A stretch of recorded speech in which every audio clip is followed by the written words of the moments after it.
My name is Leslie Watson, and I'm the board president for the Eastside Food Co-op. And I want to welcome everybody to the fifth Northeast Network that we've had now.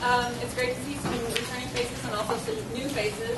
I hope it's a testament to our community's interest in public art that so many people showed up at 7:30 on a Thursday morning, beautiful summer morning, and Co-op's coffee is good, but it's not that good.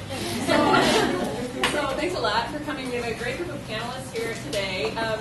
This conversation is loosely structured around the Central Avenue art trail that was proposed in the Central Avenue plan, but it's not exclusively about that, and we've welcomed our panelists to talk about any aspect of public art, the process, or in Northeast that is of interest to them.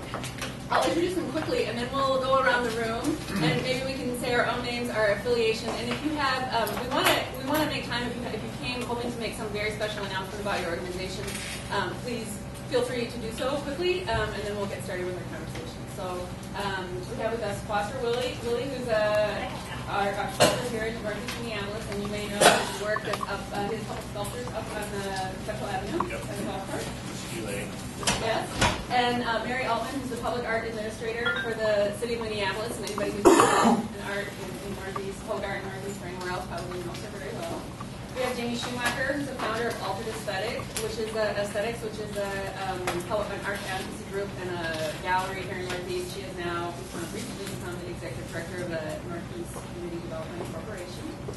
And Susan Fryer-Voigt, who is a working artist in the Northrop King Building and also the vice president of the Northeast Minneapolis Arts Association. So welcome and thank you all for being here.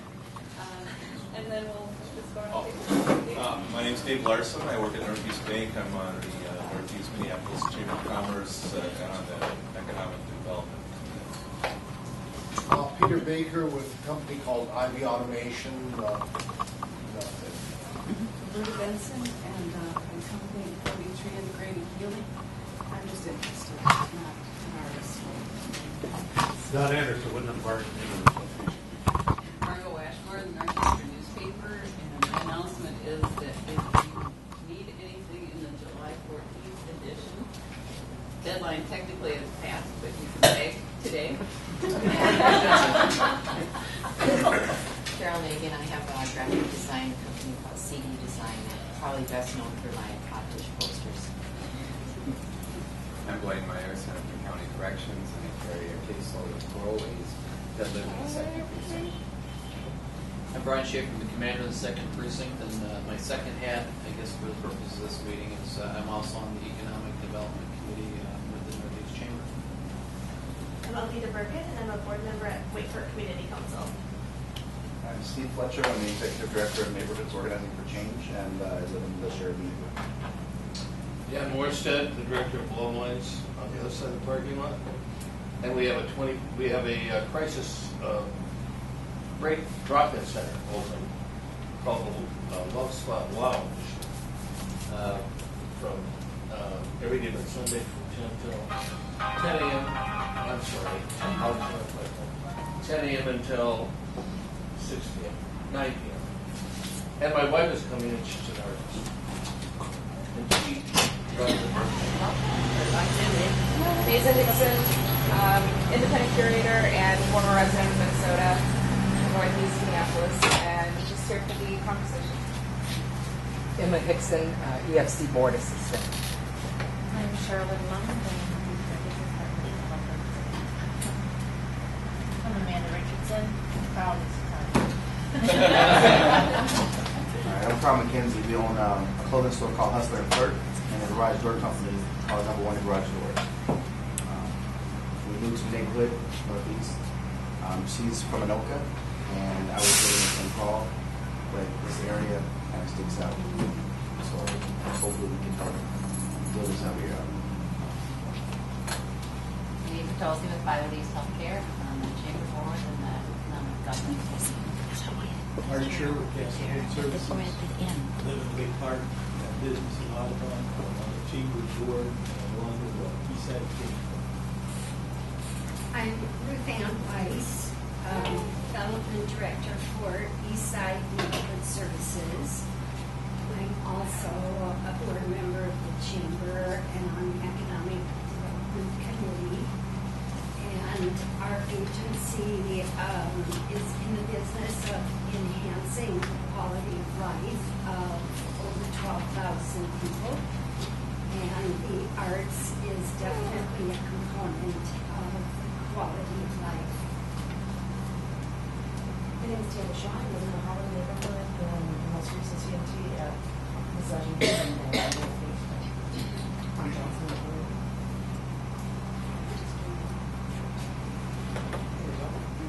Diane Morsted. I'm with Love Lines Crisis Center next door. I do kind of part-time, do the administrative work. We're 24/7 counsel center for people in trouble. She's the artist. That's not what I get paid to do. I'm Diane Loeffler. I'm the state representative for Northeast, and I also serve on the Cultural and Outdoor Heritage Finance Committee, and I'm delighted that we're starting to see some of the legacy arts money invested in our community, and I hope we see more. I'm Mike Benowitz. I'm the Ward 1 appointee to the Capital Long-Range Improvement Committee for the city of Minneapolis. I'm Kathy Brewer, and I'm on the EFC Board.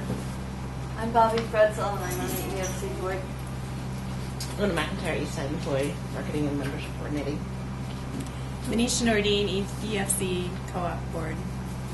Christina Gronquist, EFC. Also, I'm on the board of the St. Anthony West Neighborhood Organization.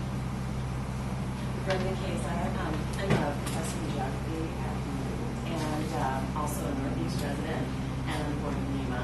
And my research, I look at arts and organizations. Tom Dummel, I'm on the board of Northeast Co-op, East Side Co-op.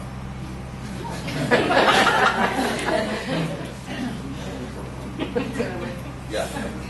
One excuse. Bobby Parker, I'm just a Northeast resident interested in hearing about the trail. Kevin Wright, City Council Ward 1, won't do much of the arts this week. Chris Shepard, I'm a Northeast resident and economic development professional. I'm Sonia Peterson, with the Minneapolis Civil Rights Commission. I'm a Northeast resident, and I have to say that one of the reasons we moved to us is the great arts. I'm George Fisher, I'm on the EFC board. Amy Fields, General Manager at the Co-op. Thank you all for coming this morning. Well, thank you, everyone. Before we launch into our presentation from our panelists, which will be followed by a Q&A, I wanted to, when we first proposed this topic, a lot of people said, Arts Trail, what's that? Art Trail, the Central Avenue Arts Trail? And I also serve on the Chamber Board, and I will confess that I had that response when our Economic Development Committee first started talking about that. I'm sure there's some people here who served on the Central Avenue Plan Committee, and you should know very well what it is, but I thought it would be useful to take just a couple minutes to plow quickly through the description that's in the Central Avenue Plan, which is kind of orientable. We also have printouts of this very PowerPoint, so I'm going to go quickly because I'm not going to read everything on it. But essentially, the Central Avenue Small Area Plan recommended or proposed that the development of this art trail, which would be a 2-mile outdoor gallery that would stretch from 37th all the way down to, south of Broadway. Someone here can tell me exactly where the southern boundary is. It's down into the south.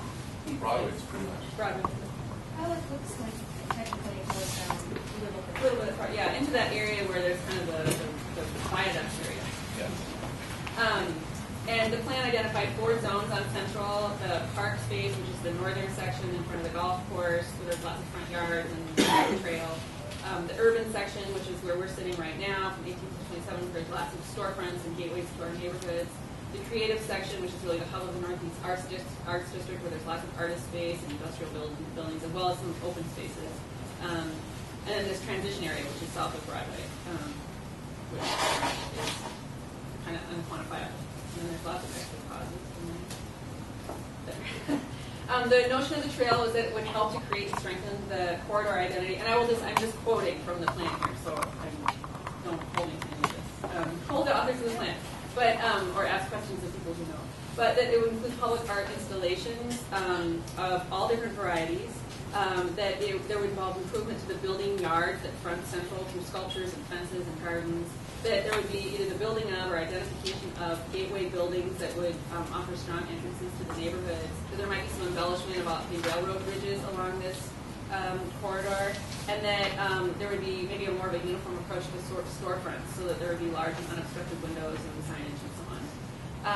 The plan does not get into any exhaustive detail about this proposed art trail. I think probably leaving it to the people who would make it happen, but it would be a broad partnership between public and private and entities and also community members and businesses. That it would involve urban gallery installations where there would actually be pedestals and some permanent installations, but also art that would be displayed that would be for sale from local artists, and that it would be displayed in all different kinds of ways. And this notion of a gallery would be part of a broader plan that would involve kiosks and wayfinding and streetscape furnishings and murals and textures and patterns on buildings, a gateway at the northern segment, and then farther south in the arts corridor, maybe performance space and the, I think, connections probably to the existing galleries and production studios, and then an enhanced gateway at Broadway. I just thought it might be helpful. Oh, I'm sorry, and there were just a few examples, and the resolution's pretty bad because I pulled these from the PDF, but just some of the notions of what these displays might look like. This is, again, just pulled right from the plan. So mounted frames on buildings that would display things that would be for sale, and other different elements of the pedestals and signage. And then I think I'm going to stop right there. I had some examples from another art walk to show people that I think that exists in Rochester, New York, but I guess I would welcome you to do your own Google search to see what kinds of things, because there are a lot, and there's some really exciting things, but probably be more helpful to turn to the actual live people that we have here. I don't know if we go alphabetically or left to right. Doctor, you want to start? If you have art, sure. And I have your PowerPoint. Okay.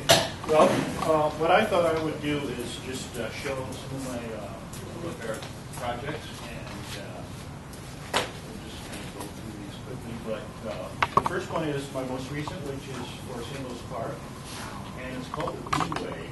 And the title comes from what I think is a familiar St. Louis Park icon, the Beehive barbecues. And these were these massive ovens that were built in the 30s by the WPA that were part of art system called the Lilac Way, and facilitated grilling, etc., for people who wanted to picnic. And they are located. There's one that has been restored on Highway 100, and so that kind of became the starting point for this particular project. And everything has kind of a bee theme to it. And as I kind of delved into the bee situation, of course, it learned about how they are environmentally endangered right now. And so I felt like that made it even more significant to make statements about them. But everything has kind of a bee theme. Go to the next. This is just a detail showing one of the columns and the swarm sculpture on top, which was made right here in Northeast with the help of Jeff Lowhouse. And then here's the bee-wing bench. And this is a little detail. This is a little bee on the bench that functions as a skateboard stopper. Kind of a dramatic night shot. It's all, everything is uplit.